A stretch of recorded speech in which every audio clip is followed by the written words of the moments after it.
অর্থাৎ ইবাদতের ক্ষেত্রে মহিলা এবং পুরুষ সাম্য। হয়তোবা কিছু দৈহিক কারণে সামান্য কিছু ব্যতিক্রম আছে, সেটা ভিন্ন কথা, কিন্তু আল্লাহ পাকের আহকামাত, হুকুম আহকামগুলি পুরুষ ও মহিলাদের জন্য সমভাবে নাজিল হয়েছে।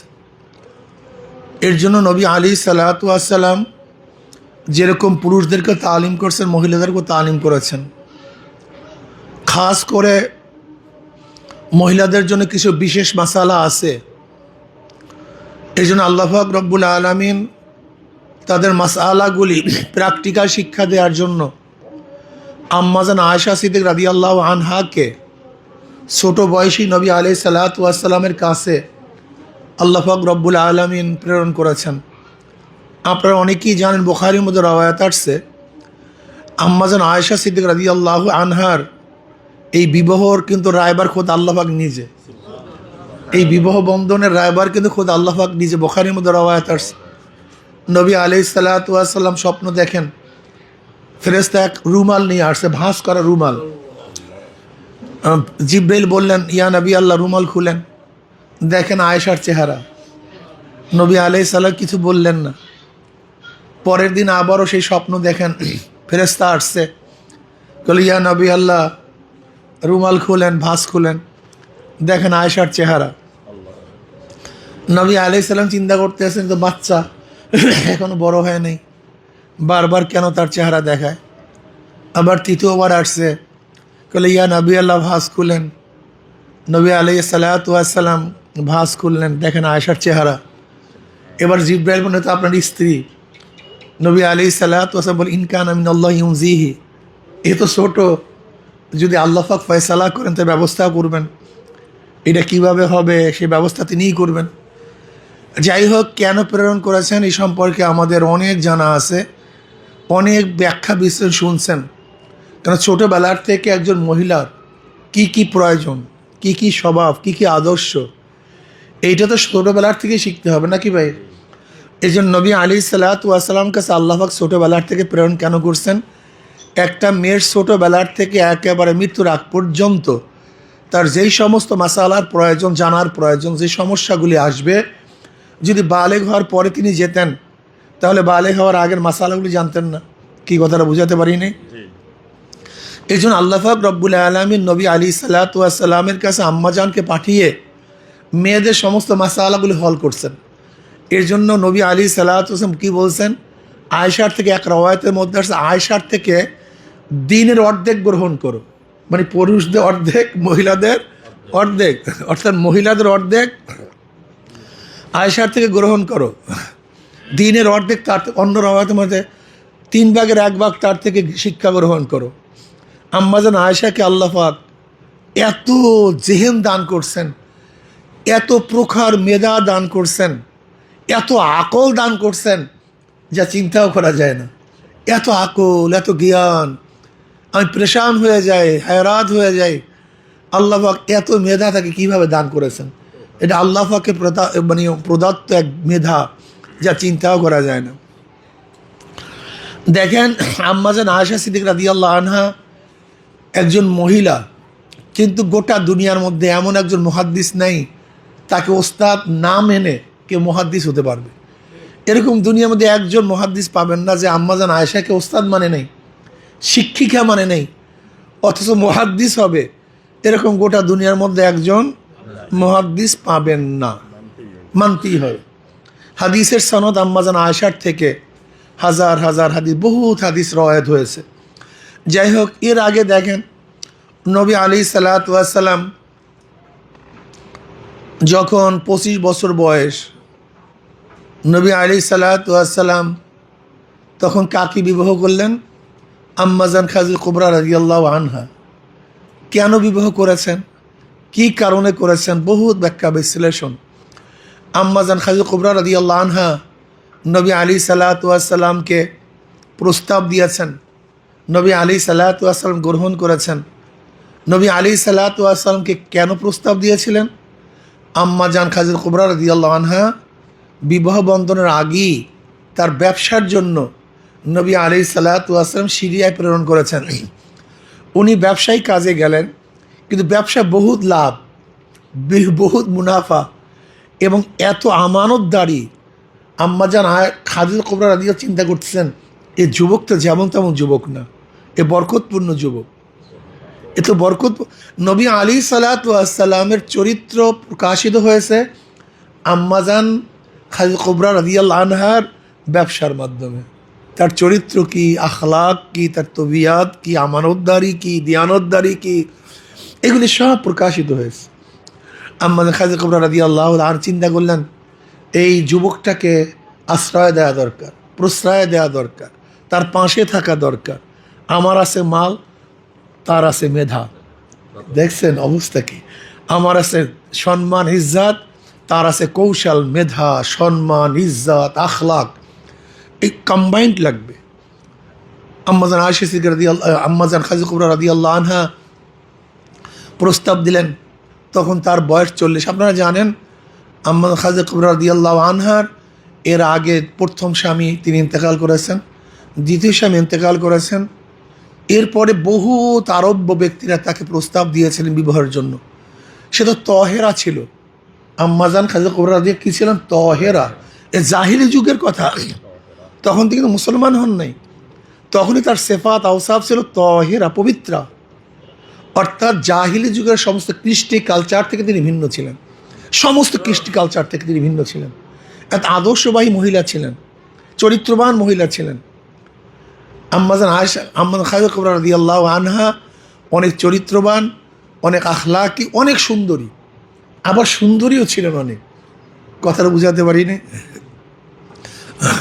তাকে বহু আরব্য যুবকরা, ধনত্র ব্যক্তিরা বিবাহ প্রস্তাব দিয়েছেন, কিন্তু আম্মাজান খাদিজা কুবরা রাদিয়াল্লাহু আনহা বিবাহ বসেন নাই। তিনি বিবাহ বসেন নাই। কেন বিবাহ বসেন নাই? আসলে তো চাঁদ তার কাছে আসবে, সূর্য তার কাছে আসবে, সে কেন বিবাহ বসবেন? বাস এরপর নবী আলাইহিস সালাম প্রস্তাব দিয়েছেন। নবী আলাইহিস সালাম প্রস্তাব গ্রহণ করেছেন। মজার বিষয় হলো নবী আলাইহিস সালামের যতগুলি সন্তান, সব সন্তান জন্মগ্রহণ করছে খাদিজা কুবরা রাদিয়াল্লাহু আনহার গর্ভে।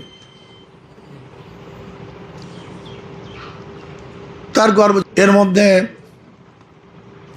মেয়ে 4 জন। মেয়ে হলো হযরত যায়েনব রাদিয়াল্লাহু আনহা, উম্মে কুলসুম রাদিয়াল্লাহু আনহা, রুকাইয়া রাদিয়াল্লাহু আনহা, ফাতিমা কুবরা রাদিয়াল্লাহু তাআলা আনহা। মনে রাখতে হবে যায়েনব রাদিয়াল্লাহু আনহা বড় সন্তান, এই ব্যাপারে কোনো ইখতিলাফ নেই। কিন্তু উম্মে কুলসুম এবং রুকাইয়ার মধ্যে কে বড় কে ছোট, এর মধ্যে ইখতিলাফ আছে। আর ফাতিমা রাদিয়াল্লাহু আনহা ছোট, এই ব্যাপারে কোনো মতনৈক্য নেই। যাই হোক, যায়েনব রাদিয়াল্লাহু আনহা নবী আলাইহিস সালামের বয়স যখন 30, তখন তিনি জন্মগ্রহণ করেছেন। যখন নবী আলাইহিস সালাম বয়স কত ভাই? 30, তখন তিনি জন্মগ্রহণ করেছেন। নবুয়তের 10 বছর আগে, নবুয়তের 10 বছর আগে তিনি জন্মগ্রহণ করেছেন। নবী আলাইহিস সালাম তাকে বিবাহ দিয়েছেন তার খালাতো ভাইয়ের সাথে। নবী আলাইহিস সালামের জামাতা বদরের ময়দানে নবী আলাইহিস সালামের বিপক্ষে অবস্থান করেছেন।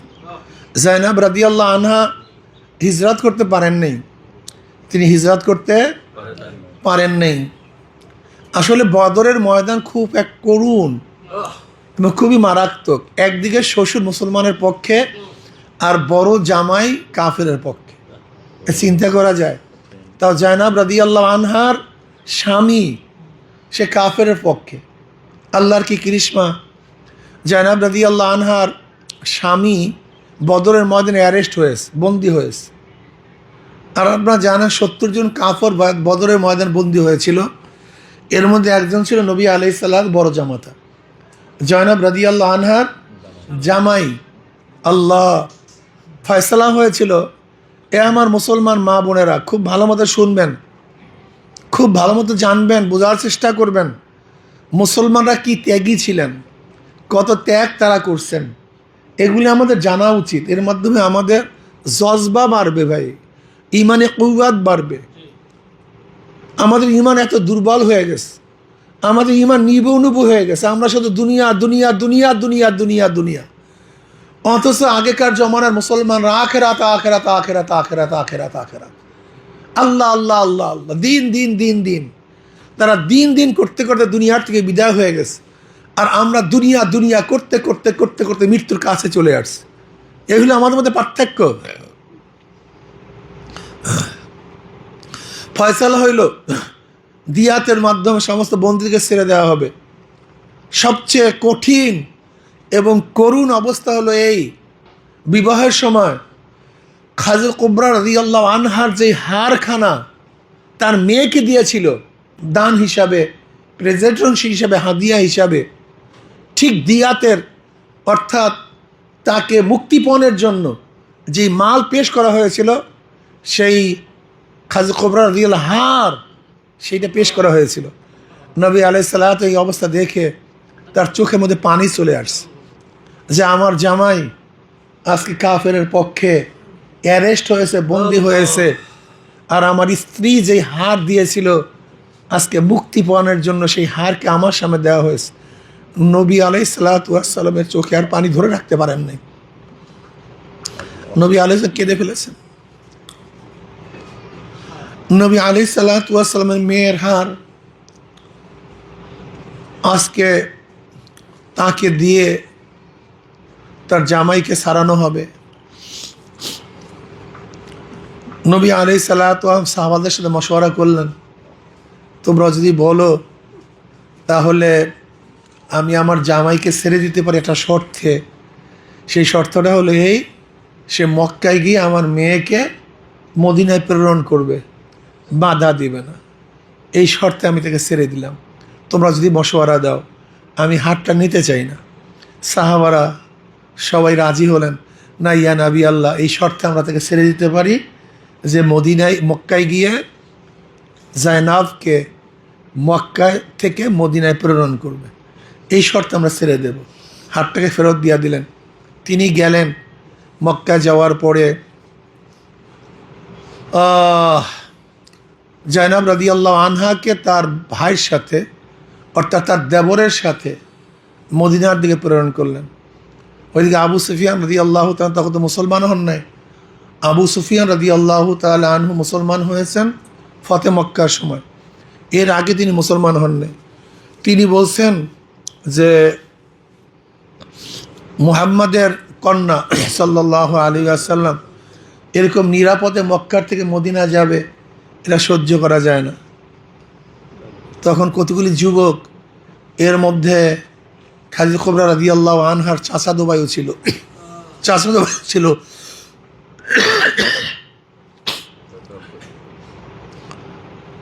তারা গিয়ে জায়নাব রাদিয়াল্লাহু আনহাকে আক্রমণ করছে, তীর নিক্ষেপ করছে। তিনি গর্ভবতী ছিলেন, উট থেকে পড়ে গেলেন। পড়ে যাওয়ার কারণে গর্ভপাত হয়ে গেছে, বাচ্চা প্রসব হয়ে গেছে।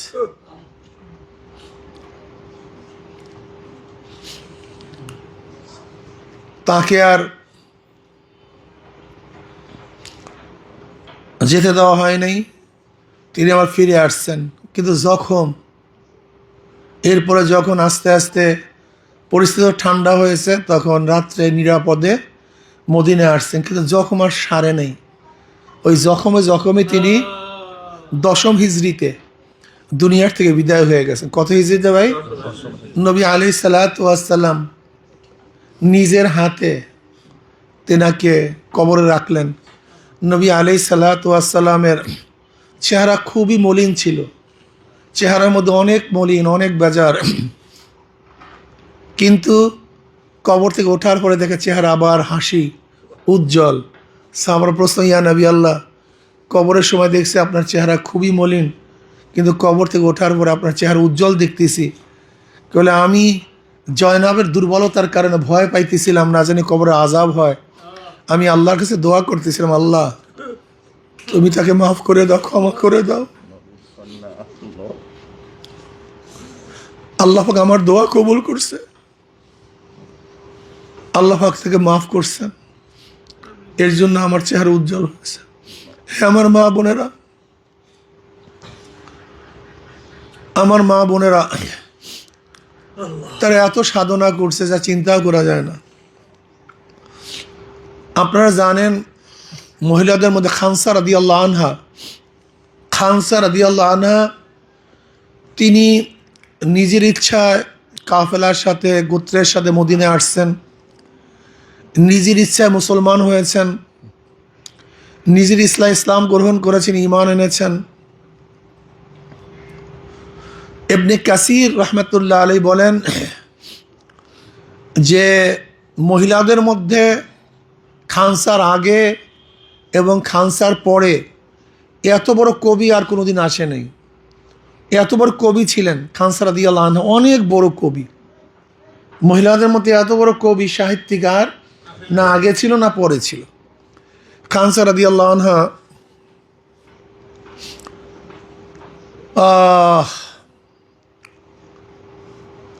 তিনি মুসলমান হয়েছেন, ঈমান আনছেন। কাদিসিয়ার যুদ্ধে, কাদিসের যুদ্ধে তার 4 পুত্র নিয়ে হাজির হয়েছেন। 4 পুত্র যুদ্ধের জন্য, জেহাদের জন্য 4 পুত্র নিয়ে হাজির হয়েছেন নিজে। এবার পুত্রদেরকে তালিম দেওয়া শুরু করেছেন রাত্রে। আল্লাহ পাক রব্বুল আলামিন কালামে পাকের মধ্যে ফরমান, ইয়া আইয়ুহাল্লাযীনা আমানুসবিরু ওয়াসসাবিরু ওয়ারাবিতু ওয়াত্তাকুল্লাহা লাআল্লাকুম তুফলিহুন। এই আয়াতের উপরে তার ছেলেদেরকে নিজে তালিম দেন, আমার সন্তানেরা, তোমরা তোমাদের নিজেদের ইচ্ছা ইসলাম গ্রহণ করেছো, কারোর চাপে নয়। নিজেদের ইচ্ছে ঈমান এনেছো, কারোর ভয়ে নয়। আমার সন্তানেরা শোনো, আমি পবিত্রা, তোমরা একইভাবে সন্তান। আমি তোমাদের নসলের মধ্যে, তোমাদের বংশের মধ্যে আমি নেফাকি ঢুকাইনি। এরকম না যে আমি কারোর সাথে ব্যবহৃত হয়ে তোমাদের কোনো সন্তানকে জন্ম দিয়েছি, না, আমি পবিত্রা, তোমরা একইভাবে সন্তান। আমি তোমার মামাদেরকে বিয়াজ্জিত করি নাই, লাঞ্ছিত করি নাই যে আমি খারাপ কাজে লিপ্ত হব আর তোমার মামারা লাঞ্ছিত হবে, অপমানিত হবে। আমি সেরকম কাজও করিনি। আমি সতী, সাদী। তোমরা যেরকম এক মায়ের সন্তান, এরকম একইভাবে সন্তান। তোমরা নিজেদের ইচ্ছে ইসলাম গ্রহণ করেছো, ঈমান এনেছো। আগামীকাল যুদ্ধ শুরু হয়ে যাবে। যখন যুদ্ধের দাবানল বেজে উঠবে, যখন আগুন প্রজ্বলিত হবে যুদ্ধের, তখন তোমরা যুদ্ধের মাঝখানে ঝাঁপিয়ে পড়বা, আল্লাহর রাহে শহীদ হওয়ার জন্য চেষ্টা করবা, সর্ব অগ্রে যুদ্ধ করবা, কার পিছনে থাকবা না, কার পিছনে হটবা না। মা যুদ্ধের জন্য সন্তানদেরকে তালিম দিতে আসে, ইয়া আইয়ুহাল্লাযীনা আমানুসবিরু ওয়াসাবিরু ওয়ারাবিতু ওয়াত্তাকুল্লাহ লাআল্লাকুম তুফলিহুন। হে মুমিনরা, ধৈর্য ধারণ করো যুদ্ধের সময়, বিপদের সময়, সব সময়। সাবিরু, শৃঙ্খলাবদ্ধভাবে একসাথে শৃঙ্খলা হয়ে সব কিছু উজাড় করে পদ্ধতির সাথে যুদ্ধের ময়দান লড়াইয়ের জন্য তৈয়ার হয়ে যাও। এবং যখন যুদ্ধের ময়দান দাবানল বাজবে, তোমরা ধৈর্য ধারণ করবে, পিছনে হটবে না। নিশ্চয়ই তোমরা আত্তাকুল্লাহ, যদি আল্লাহকে ভয় করো, আল্লাকুম তুফলিহুন, কি হবা? তোমরা সফল কাম হবে। এই নসিহাত করতেছেন, তালিম দিতে আসে। পরের দিন যুদ্ধ শুরু হয়ে গেছে। পরের দিন যুদ্ধের জন্য উদ্বুদ্ধ কী করছে? খোদ মা, যে আমি যেন কেয়ামতের ময়দানে শহীদের মা হিসাবে কেয়ামতের ময়দানে উঠতে পারি। বাস, যুদ্ধ শুরু হয়ে গেছে। মায়ের কাছে খবর আসছে, খানসা রাদিয়াল্লাহু আনহার কাছে খবর আসছে, আপনার এক ছেলে দুনিয়াতে নেই। বলে আলহামদুলিল্লাহ। আবার দ্বিতীয় খবর আসছে, আপনার আর এক ছেলে দুনিয়াতে নাই। বলে মাশাআল্লাহ। আবার খবর আসছে, আপনার তৃতীয় ছেলে দুনিয়াতে নাই। বলে আল্লাহ শুকর। আবারও খবর আসছে, আপনার চতুর্থ ছেলে দুনিয়ার থেকে বিদায় হয়ে গেছে। এবার বলছে আল্লাহ, আমি আমার সন্তানদেরকে তোমার পথে, তোমার জিহাদের ময়দানে প্রেরণ করতে, তার শহীদ হয়েছে। কিয়ামতের ময়দানে আমাকে শহীদের মা হিসাবে তুমি মর্যাদা দান করিও, কবুল করিও। এই হলো আমাদের মা বোনেরা। আমার মা বোনেরা, তারা যুদ্ধের ময়দান উদ্বুদ্ধ করেছেন তার সন্তানদেরকে। আপনারা জানেন যে আফরা রাদিয়াল্লাহু আনহা, বুখারীর মধ্যে রওয়ায়াত আছে, মুআজের 2 সন্তানের মা, ছোট 2টা বাচ্চা। আফরা রাদিয়াল্লাহু আনহা বদরের ময়দানের আগে, যুদ্ধের আগে নবী আলাইহিসসালাতু ওয়াস সালামের কাছে 2 সন্তানকে নিয়ে আসি, ইয়া নবী আল্লাহ, আমার সন্তানদেরকে যুদ্ধের ময়দানে নিয়ে যান। নবী আলাইহিসসালাতু ওয়াস সালাম বললেন, এরা তো ছোট, যুদ্ধ করতে পারবে না, এতে তো যুদ্ধের বয়স হয় নাই।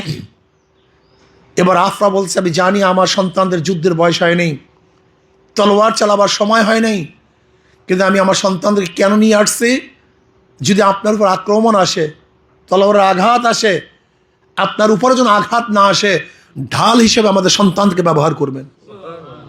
আঘাত ওদের উপরে লাগবে, আপনার শরীরে যেন আঘাত না লাগে। আমার মা বোনেরা, যদি আফরা তার সন্তানদেরকে আল্লাহর রাহে শহীদ হওয়ার জন্য নিয়ে আসতে পারে, সেই দিন তো এখনো আছে, সে আল্লাহ তো এখনো আছে, সেই জান্নাত জাহান্নাম তো আছে, সে কিয়ামত তো আছে, কিন্তু আমরা কি করলাম? আমরা কি ত্যাগ করলাম? যেরকম মহিলারা যুদ্ধের জন্য নিজের অস্তিত্বকে বিলীন করে দিয়েছে, আগামী তো 12 তারিখ ফেব্রুয়ারির আর একটা যুদ্ধ আসতে আছে। এই আগামী ফেব্রুয়ারির 12 তারিখ আর একটা যুদ্ধ আসতেছে, হক এবং বাতিলের লড়াই।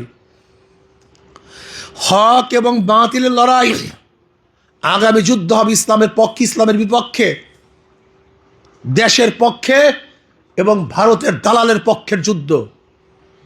কেউ ইসলাম নিয়ে আসবে আর কেউ গণতন্ত্র নিয়ে আসবে। কেউ নবী আলাইহিসসালাতু ওয়াস সালাম নেতা মানার কথা বলবে, কেউ আব্রাহাম লিঙ্কন, মাউসুতন, কেউ বলবে কার্ল মার্কস, কেউ বলবে শেখ সাহেব, কেউ বলবে জিয়াউর রহমান সাহেব, কেউ বলবে শাহ সাহেব, কেউ বলবে খালিদা জিয়া, আর কেউ বলবে জনাব মুহাম্মদ রাসূলুল্লাহ সাল্লাল্লাহু আলাইহি আমাদের নেতা।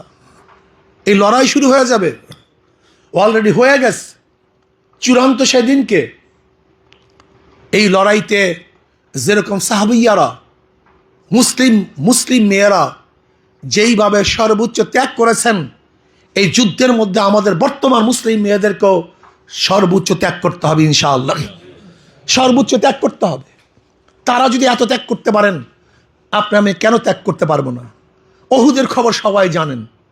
ওহুদের ময়দানে যখনই খবর এসছে নবী আলাইহিসসালাতু ওয়াস সালাম দুনিয়াতে নাই, এক মহিলা পাগলের মতো দৌড়াইতেছে পথের মধ্যে। মুসলমানদের সাথে পরিচয়, দেখা হয়েছে, ভাই আমার নবীর অবস্থাটা কি? কাল তুমি নবীর খবর নাও, তোমার বাবা তো দুনিয়াতে মারা গেছে, সেও তো শহীদ হয়ে গেছে। কাল দরকার নেই আমার বাবার খবর, বললো আমার নবী কি কেমন আছে। আবার সামনে দৌড়ায়, বলতে আছে তোমার ভাই তো দুনিয়ার থেকে বিদায় হয়ে গেছে, শহীদ হয়ে গেছে। কাল পাত দাও তোমার ভাই, বলো আমার নবী কেমন আছে।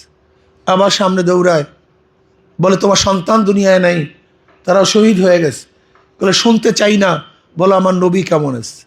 যদি একজন মহিলা আমার নবীর প্রেমে পড়িয়া সন্তান, ভাই, বাবার চেয়েও, স্বামীর চেয়েও আমার নবীকে বেশি মহব্বত করতে পারে, তাহলে আজকেও সেই নবীর আদর্শ, নবীর নীতি, নবীর আইনকে বাস্তবায়ন করার জন্য আমরা কেন দৌড়াতে পারবো না? আমরা কেন চেষ্টা করতে পারবো না? আমরা কেন সাধনা করতে পারবো না? আজকে আমাদের যুদ্ধ তো সহজ যুদ্ধ, আমাদের যুদ্ধ তো সহজ। আগেকার যুদ্ধের মধ্যে বহুত কষ্ট ছিল, যুদ্ধে শহীদ, রক্তাক্ত, পঙ্গুত্ব হওয়ার সম্ভাবনা অনেক বেশি ছিল। কিন্তু আজকের এই যুদ্ধ, ভোট যুদ্ধ, তো রক্তাক্ত হওয়ার কিছু নেই, শহীদ হওয়ার কোনো ভয় নেই। আজকে যুদ্ধের মধ্যে শুধু দাওয়াত, মানুষকে দাওয়াত, মানুষের কাছে কাছে যাওয়া, দাঁড়ে দাঁড়ে যাওয়া, তাদেরকে বুঝানো ইসলামের পক্ষে থাকবো না ইসলামের বিপক্ষে থাকবো, নবী আলাইহিস সালাম আদর্শ বাস্তবায়ন করব না বেঈমানদের আদর্শ বাস্তবায়ন করব। এখানে কে বিজয় হবে? আমার নবীর নীতি আদর্শ কোরআন ও সুন্নাহ বিজয় হবে, নয় গণতন্ত্রবাদ, সমাজতন্ত্রবাদ, ওই সেকুলারিজম প্রতিষ্ঠিত হবে। আজকে তো এই লড়াই চলতেছে। আমরা এটা বুঝাই মানুষকে, তুমি ইসলামের পক্ষে নেই ইসলামের বিপক্ষে, তুমি নবীর পক্ষে নেই নবীর বিপক্ষে, তুমি কোরআন ও হাদিসের পক্ষে না কোরআন ও সুন্নাহর বিপক্ষে। কথা তো এতটুকু, আমি কথা ঠিক না? এর জন্য আমি আমার মা বোনদেরকে বলবো, কোনো মা বোন হয়তো টাকায় বিক্রি হয়ে যাবে, কোনো মা বোন তারা আদর্শচ্যুত হয়ে যাবে, কোনো মা বোন তারা ইসলামের বিপক্ষে অবস্থান করবে। কিন্তু আপনাকে আমাকে অবশ্যই ইনশাআল্লাহ সীসা গলা প্রাচীরের বুনিয়ানু মারসুস, যত বিপদ আসুক, যত বন্যা আসুক, যত ঝড় আসুক না কেন, যত টাকার প্রলোভন দেখুক না কেন, যত ভয় ভীতি দেখুক না কেন, ইসলামের বিপক্ষে আমরা যাব না ইনশাআল্লাহ, ইসলামের পক্ষে থাকবো। আজকের থেকে আমরা নিয়াত করব, আজকের থেকে আমার প্রত্যেকটা মা বোনকে নিয়াত করতে হবে, হাত পাখা প্রতীকের পক্ষে আমার ওয়ার্ড থেকে, আমার এলাকার থেকে, আমার এরিয়ার থেকে সর্বোচ্চ ভোট আমরা দেব। যেখানে এখানে 92% মুসলমান, আমার টার্গেট থাকবে একটা মুসলমানের ভোটও যেন এদিক ওদিকে না যায়। হিন্দুর কাছে দাওয়াত নিয়ে যান, শান্তি পাবেন, মুক্তি পাবেন, নিরাপত্তা পাবেন।